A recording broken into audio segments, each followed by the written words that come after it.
Dígame, por favor, don Juan, ¿qué es exactamente el desatino controlado? Don Juan rió fuerte y produjo un sonido chasqueante, golpeándose el muslo con la mano ahuecada. Esto es desatino controlado, dijo, y nuevamente rió y golpeó su muslo. ¿Qué quiere usted decir? Estoy feliz de que al cabo de tantos años finalmente me hayas preguntado por mi desatino controlado, y sin embargo no me hubiera importado en lo más mínimo si nunca hubieras preguntado. Pero he decidido sentirme feliz, como si me importara que preguntases, como si importara que me importara. Eso es desatino controlado. Ambos reímos con ganas. Lo abracé. Su explicación me resultaba deliciosa, aunque no acababa de comprenderla. Como de costumbre, estábamos sentados en el área frente a la puerta de su casa. Mediaba la mañana. Don Juan tenía delante una pila de semillas y les estaba quitando la basura. Yo había ofrecido ayudarlo, pero él rehusó. Dijo que las semillas eran un regalo para uno de sus amigos en Oaxaca y que yo no tenía el poder suficiente para tocarlas. ¿Con quién practica usted el desatino controlado, don Juan?, pregunté tras un silencio largo. Él chasqueó la lengua. Con todos, exclamó, sonriendo. Entonces, ¿cuándo decide usted practicarlo? Cada vez que actúo. En ese punto sentí la necesidad de recapitular y le pregunté si desatino controlado significaba que sus actos no eran nunca sinceros, sino solo los actos de un actor. Mis actos son sinceros, dijo, pero solo son los actos de un actor. Entonces, todo lo que usted hace debe ser desatino controlado, dije, verdaderamente sorprendido. Sí, todo, dijo él. Pero no puede ser cierto, protesté, que cada uno de sus actos sea únicamente eso. ¿Por qué no?, replicó con una mirada misteriosa. Eso significaría que nada tiene caso para usted y que nada ni nadie le importan de verdad. Yo, por ejemplo, ¿quiere usted decir que no le importa si yo me convierto o no en hombre de conocimiento, o si vivo, si muero, si hago cualquier cosa? Cierto, no me importa. Tú eres como Lucio o como cualquier otro en mi vida, mi desatino controlado. Experimenté una peculiar sensación de vacío. Obviamente no había en el mundo razón alguna para que yo hubiera de importarle a don Juan, pero a la vez yo tenía casi la certeza de que se preocupaba por mí en lo personal. Pensaba que no podía ser de otro modo, pues siempre me había dedicado su atención completa durante cada momento que yo había pasado con él. Se me ocurrió que acaso don Juan solo decía eso por estar molesto conmigo. Después de todo, yo abandoné sus enseñanzas. Siento que no estamos hablando de lo mismo, dije. No debía haberme puesto como ejemplo. Lo que quise decir es que debe haber algo en el mundo que a usted le importe en una forma que no sea desatino controlado. No creo que sea posible seguir viviendo si nada nos importa en realidad. Eso se aplica a ti, dijo. Las cosas te importan a ti. Tú me preguntaste por mi desatino controlado y yo te dije que todo cuanto hago en relación conmigo mismo y con mis semejantes es precisamente eso, porque nada importa. La cosa es, don Juan, que si nada le importa, ¿cómo puede usted seguir viviendo? Rió y tras una pausa momentánea en la que pareció deliberar si responderme o no, se levantó y fue al traspatio de su casa. Lo seguí. Espere, don Juan, dije. De veras quiero saber. Debe usted explicarme lo que quiere decir. A lo mejor no es posible explicar, dijo él. Ciertas cosas de tu vida te importan porque son importantes. Tus acciones son ciertamente importantes para ti, pero para mí ni una sola cosa es importante ya, ni mis acciones ni las acciones de mis semejantes. Pero sigo viviendo porque tengo mi voluntad, porque he templado mi voluntad a lo largo de toda mi vida hasta hacerla impecable y completa, y ahora no me importa que nada importe. Mi voluntad controla el desatino de mi vida. Se acuclilló y pasó los dedos sobre unas hierbas que había puesto a secar al sol en un gran trozo de arpillera. Me hallaba desconcertado. Jamás habría podido anticipar la dirección que mi interrogatorio había tomado. Tras una larga pausa, pensé en un buen punto. Le dije que, en mi opinión, algunos actos de mis semejantes tenían importancia suprema. Señalé que una guerra nuclear era definitivamente el ejemplo más dramático de un acto así. Dije que para mí destruir la vida en toda la faz de la Tierra era un acto de enormidad vertiginosa. ¿Crees eso porque estás pensando en la vida?, dijo don Juan con un brillo en la mirada. No estás viendo. ¿Me sentiría distinto si pudiera ver?, pregunté. Una vez que un hombre aprende a ver, se halla solo en el mundo, sin nada más que desatino, dijo don Juan en tono críptico. Hizo una pausa y me miró como queriendo juzgar el efecto de sus palabras. Tus acciones, así como las acciones de tus semejantes en general, te parecen importantes solo porque has aprendido a pensar que son importantes. Puso una inflexión tan peculiar en la palabra aprendido que me forzó a inquirir a qué se refería con ella. Aprendemos a pensar en todo, dijo, y luego entrenamos nuestros ojos para mirar al mismo tiempo que pensamos de las cosas que miramos. Nos miramos a nosotros mismos pensando ya que somos importantes. Y por supuesto tenemos que sentirnos importantes, pero luego cuando uno aprende a ver, se da cuenta de que ya no puede uno pensar en las cosas que mira, y si uno no puede pensar en lo que mira, todo se vuelve sin importancia. Don Juan debe haber notado mi expresión intrigada. Repitió sus aseveraciones 3 veces, como para hacerme comprenderlas. Lo que dijo me sonó al principio como un galimatías, pero al pensarlo cuidadosamente, sus palabras descollaron más bien como una declaración elaborada acerca de alguna faceta de la percepción. Intenté pensar una buena pregunta que lo hiciera clarificar su argumento, pero no se me ocurrió nada. De un momento a otro me sentía exhausto y no podía formular con claridad mis pensamientos. Don Juan pareció notar mi fatiga y me dio unas palmaditas suaves. «Limpia estas plantas aquí», dijo, «y luego las desmenuzas con cuidado y las pones en este frasco». Me dio un frasco grande de café y se marchó. Volvió a su casa horas después, al atardecer. Yo había terminado de deshebrar sus plantas y tenido tiempo de sobra para escribir mis notas. Quise hacerle acto seguido algunas preguntas, pero no estaba de humor para responderme. Dijo que se moría de hambre y que primero debía preparar su comida. Encendió un fuego en su estufa de tierra y puso una olla con extracto de caldo de hueso. Atisbó en las bolsas de provisiones que yo había llevado y sacó unas verduras. Las cortó en trozos pequeños y las echó en la olla. Luego se acostó en su petate, se quitó los huaraches y me indicó sentarme más cerca de la estufa para alimentar el fuego. Estaba casi oscuro. Desde mi puesto podía ver el cielo hacia el oeste. Las orillas de unas espesas formaciones de nubes estaban teñidas de un color anteado profundo, mientras el centro de las nubes permanecía casi negro. Iba yo a comentar la belleza de las nubes, pero él habló primero. «Esponjosas por fuera y apretadas por dentro», dijo señalando las nubes. Su frase encajaba tan a la perfección que me hizo saltar. «En este momento yo iba a hablarle de las nubes», dije. «Entonces te gané», dijo y rió con abandono infantil. Le pregunté si estaba de humor para responder algunas preguntas. «¿Qué quieres saber?», repuso. «Lo que me dijo usted esta tarde acerca del desatino controlado me ha inquietado muchísimo», dije. «Realmente no puedo entenderlo». «Claro que no puedes entenderlo», dijo. «Estás tratando de pensarlo y lo que yo dije no encaja con tus pensamientos».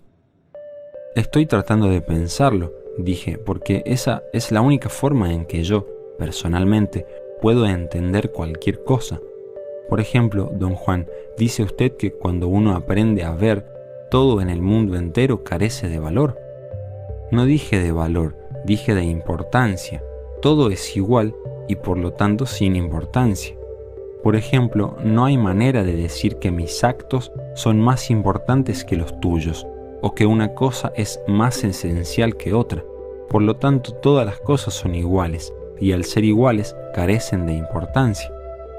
Le pregunté si estaba declarando que lo que había llamado ver era un efecto de manera mejor que el simple mirar las cosas.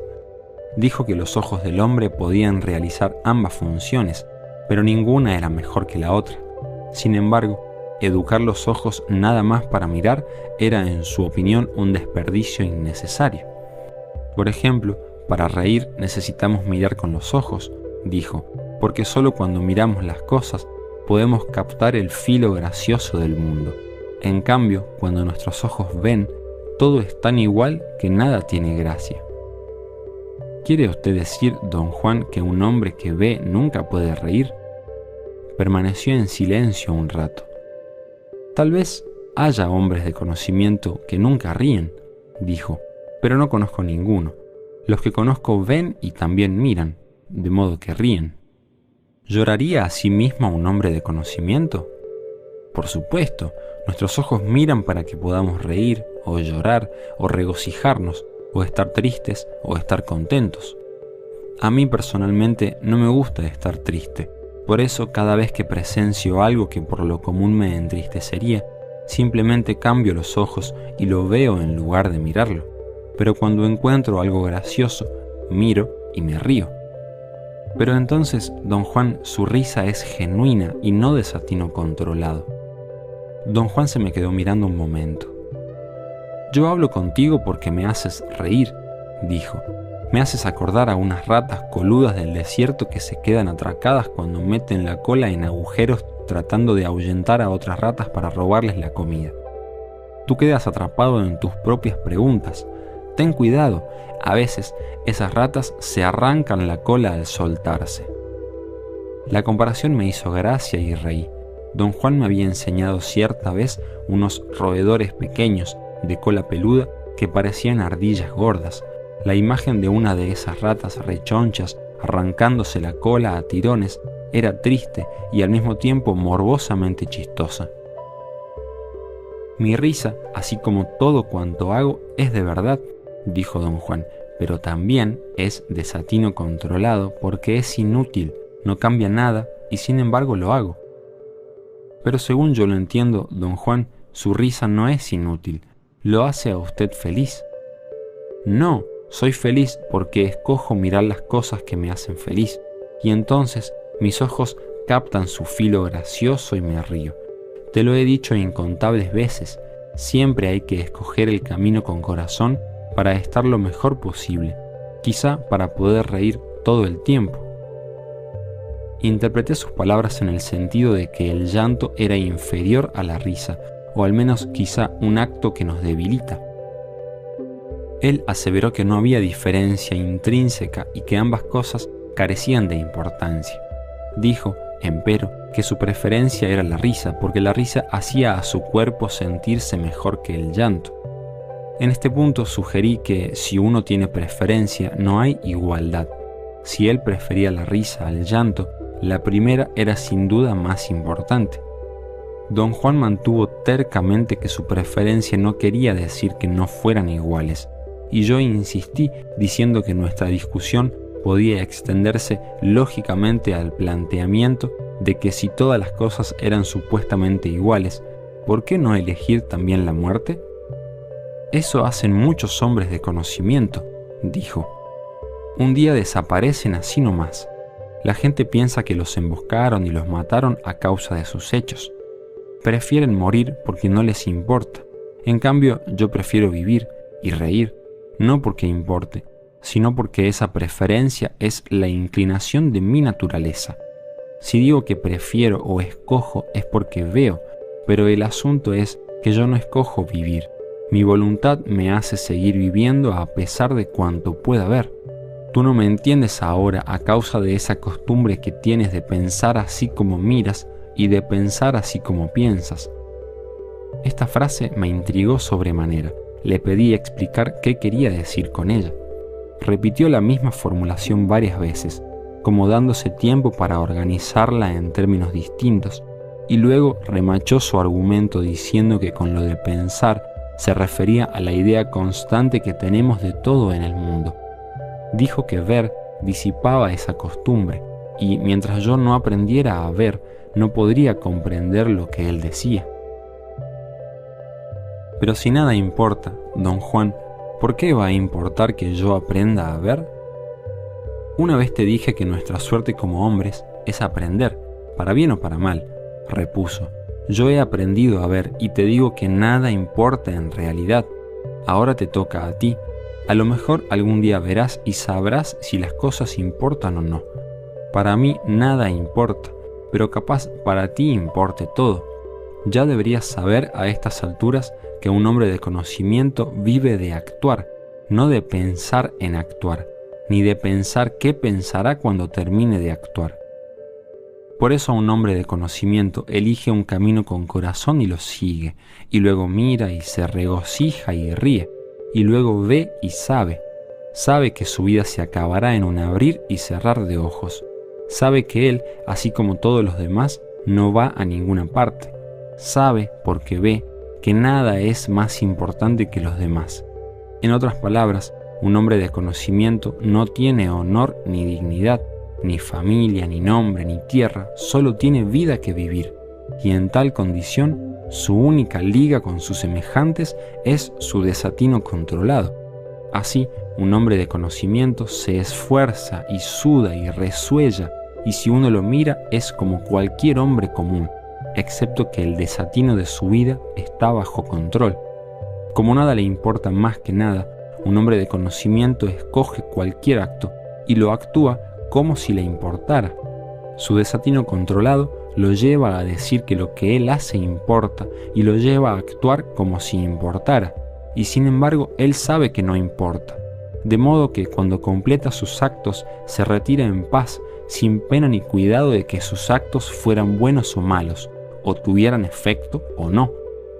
Por otro lado, un hombre de conocimiento puede preferir quedarse totalmente impasible y no actuar jamás, y comportarse como si el ser impasible le importara de verdad. También en eso será genuino y justo, porque eso es también su desatino controlado. En este punto me enredé en un esfuerzo muy complicado por explicar a don Juan mi interés en saber qué motivaría a un hombre de conocimiento a actuar de determinada forma a pesar de saber que nada importaba. Chasqueó suavemente la lengua antes de responder. Tú piensas en tus actos, dijo, por eso tienes que creer que tus actos son tan importantes como piensas que son, cuando en realidad nada de lo que uno hace es importante, nada. Pero entonces, si nada importa en realidad, me preguntaste, ¿cómo puedo seguir viviendo? Sería más sencillo morir. Eso es lo que dices y lo que crees, porque estás pensando en la vida, igual que ahora piensas en cómo será ver. Querías que te lo describiera para poder ponerte a pensar en ello, igual que haces con todo lo demás. Solo que en el caso de ver, pensar no es lo fuerte, así que no puedo decirte cómo es ver. Ahora quieres que te describa las razones de mi desatino controlado, y solo puedo decirte que el desatino controlado se parece mucho a ver. Es algo en lo que no se puede pensar. Bostezó, se acostó de espaldas y estiró los brazos y las piernas. Sus huesos produjeron un sonido crujiente. Te fuiste por un tiempo muy largo, piensas demasiado. Se levantó y fue al espeso chaparral a un lado de la casa. Alimenté el fuego para mantener hirviendo la olla. Iba a encender una lámpara de petróleo, pero la semioscuridad era muy confortante. El fuego de la estufa, que daba luz suficiente para escribir, creaba asimismo un resplandor rojizo en mi alrededor. Puse mis notas en el suelo y me acosté. Me sentía cansado. De toda la conversación de don Juan, lo único que punzaba mi mente era que yo no le importaba. Eso me producía una inquietud inmensa. Durante un lapso de años yo había depositado en él mi confianza.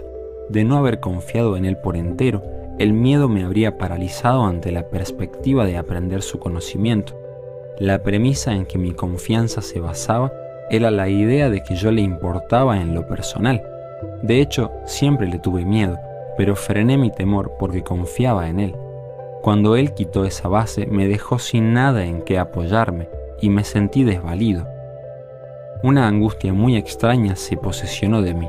Me puse extremadamente agitado y empecé a pasear de un lado a otro frente a la estufa. Don Juan tardaba mucho. Lo esperé con impaciencia. Regresó un rato después.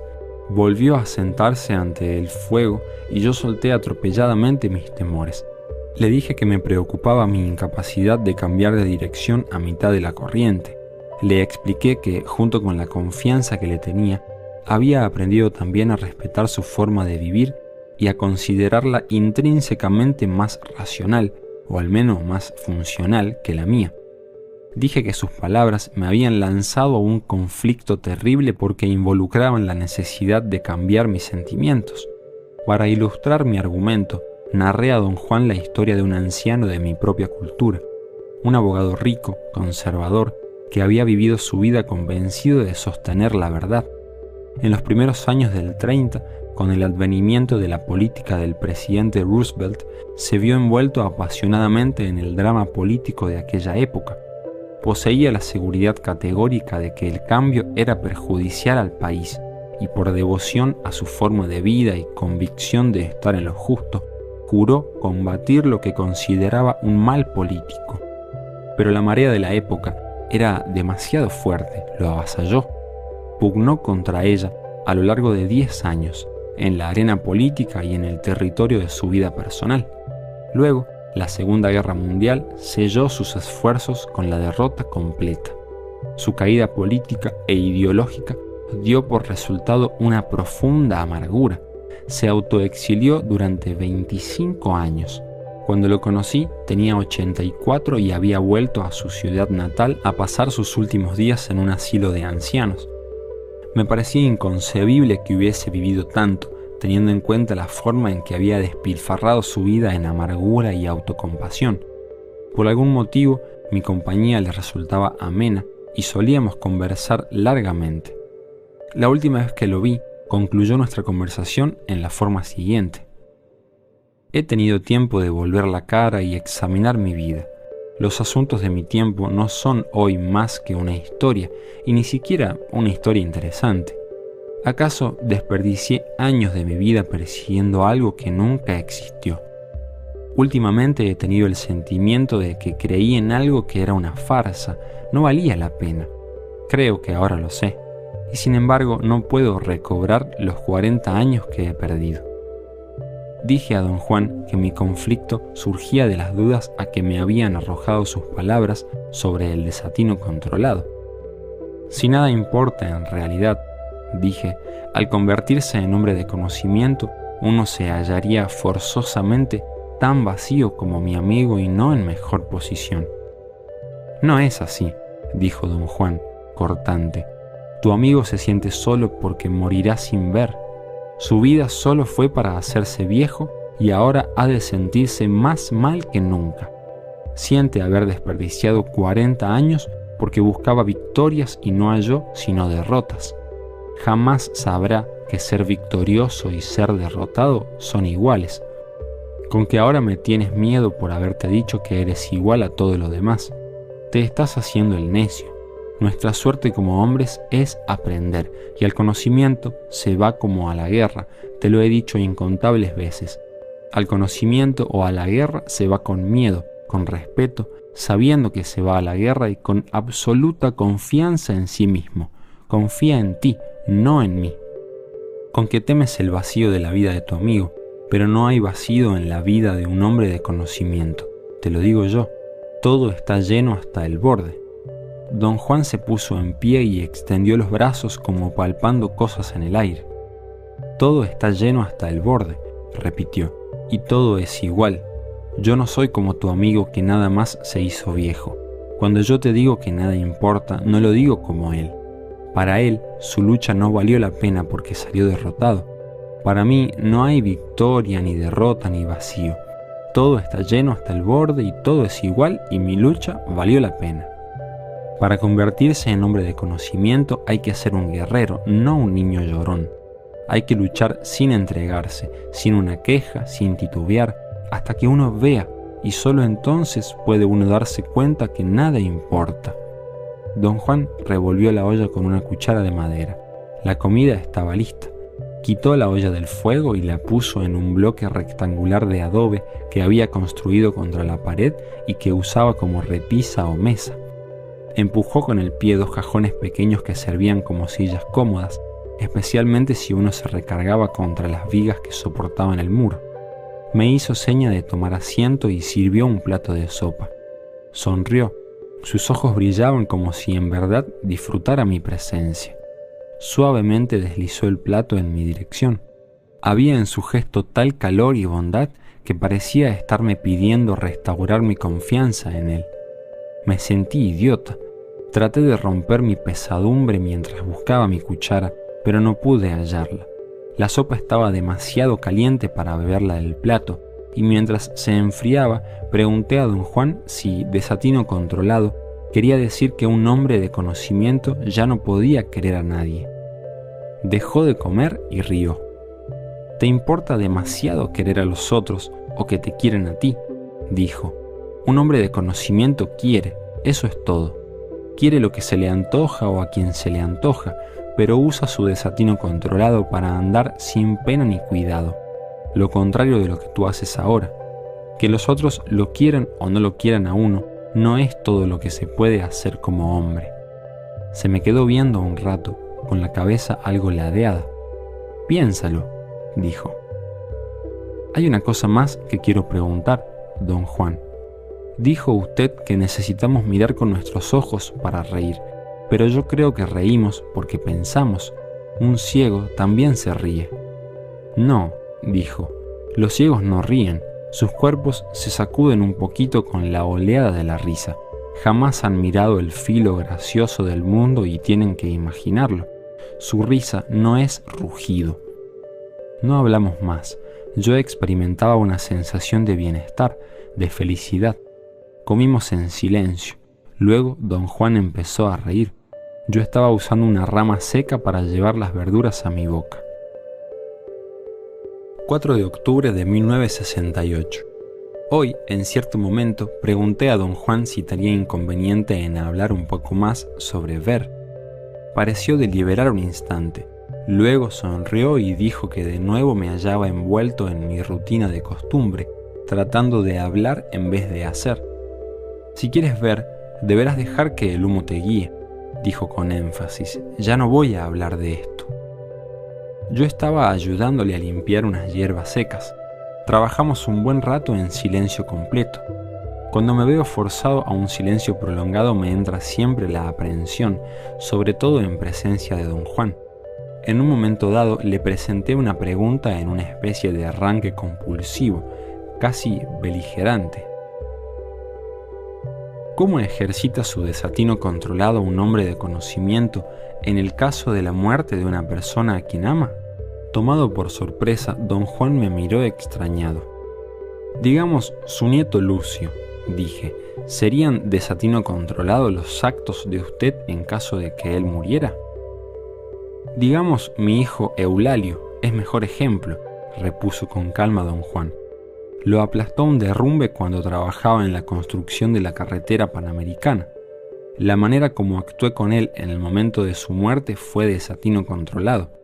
Cuando llegué a la zona de explosivos, casi estaba muerto, pero su cuerpo era tan fuerte que seguía moviéndose y pataleando. Me puse frente a él y les dije a los muchachos de la cuadrilla que ya no lo acarrearan. Me obedecieron y se quedaron allí parados alrededor de mi hijo, mirando su cuerpo maltrecho. Yo también me quedé allí parado, pero sin mirar. Cambié mis ojos para ver cómo su vida personal se deshacía, se extendía incontrolable más allá de sus límites como una neblina de cristales, porque así es como la vida y la muerte se mezclan y se expanden. Eso fue lo que hice en la hora de la muerte de mi hijo. Eso es todo lo que uno podría hacer y es desatino controlado.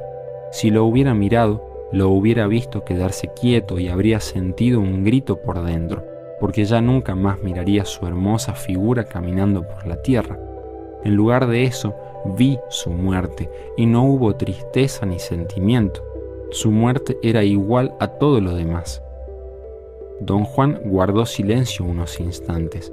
Parecía triste, pero entonces sonrió y golpeteó mi cabeza con un dedo. Puedes decir que, en el caso de la muerte de una persona a quien amo, mi desatino controlado es cambiar los ojos. Pensé en la gente que yo amo y una oleada de pena terriblemente opresiva me envolvió. Dichoso usted, don Juan, dije. Usted puede cambiar los ojos, mientras que yo no puedo sino mirar. Mis frases lo hicieron reír. ¡Qué dichoso ni qué la chingada!, dijo. Es trabajo duro. Ambos reímos. Tras un largo silencio empecé a interrogarlo de nuevo, quizá solo para disipar mi propia tristeza. Entonces, don Juan, si le he entendido correctamente, dije, los únicos actos en la vida de un hombre de conocimiento que no son desatino controlado son aquellos que realiza con su aliado o con Mescalito, ¿no es cierto? Es cierto, dijo chasqueando la lengua. Mi aliado y Mescalito no están al nivel de nosotros los seres humanos. Mi desatino controlado se aplica solo a mí mismo y a los actos que realizo en compañía de mis semejantes. Sin embargo, dije, es una posibilidad lógica pensar que un hombre de conocimiento puede también considerar desatino controlado sus actos con su aliado o con Mescalito, ¿verdad? Me miró un momento. ¿Estás pensando otra vez?, dijo. Un hombre de conocimiento no piensa, por lo tanto no puede encontrarse con esa posibilidad. Aquí estoy yo, por ejemplo.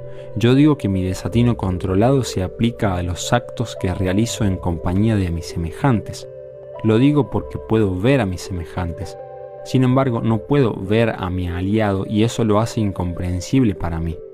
Así que, ¿cómo voy a controlar mi desatino si no lo veo? Con mi aliado, o con Mescalito, yo soy solo un hombre que sabe cómo ver y se desconcierta con lo que ve. Un hombre que sabe que jamás entenderá todo lo que lo rodea. Ahí estás tú, por ejemplo. A mí no me importa si te haces o no hombre de conocimiento. Sin embargo, a Mescalito le importa. Si no le importara, no daría tantos pasos para mostrar que se ocupa de ti. Yo me doy cuenta de que se ocupa y actúo de acuerdo con eso, pero sus razones me son incomprensibles.